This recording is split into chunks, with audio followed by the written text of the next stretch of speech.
Bonsoir et bienvenue au flash de 18h sur la RTB. Le Premier ministre Paul Kaba-Thiéba a ouvert ce matin la conférence des forces vives de la nation sur les conditions de rémunération des agents de la fonction publique. Chaque parti a reçu un rapport qui fait l'analyse de la situation et a 21 jours pour tabler sur les différentes analyses.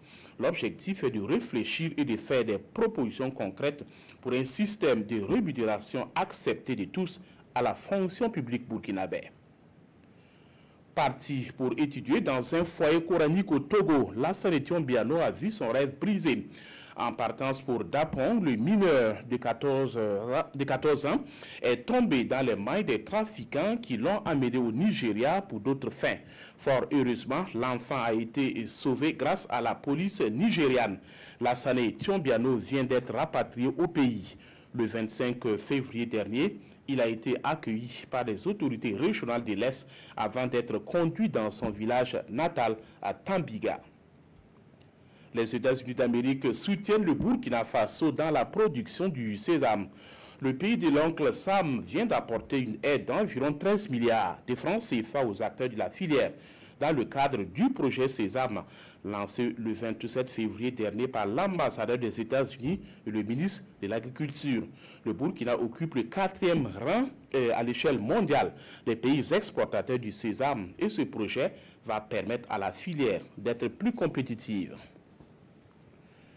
La Confédération des organisations paysannes du Burkina a tenu une rencontre d'échange avec les partenaires techniques, les ONG et autres institutions financières. Il est question à travers cette rencontre de trouver des solutions aux problèmes de financement de l'agriculture burkinabé. Les contraintes liées à l'accès au crédit par les organisations paysannes auprès des institutions financières et la mise en place d'une banque agricole ont fait l'objet de réflexions à cette rencontre. La brigade mobile des douanes de Tenkodougou vient de faire une saisie d'un important lot de médicaments pharmaceutiques, de la drogue ainsi que des poulets congelés impropres à la consommation.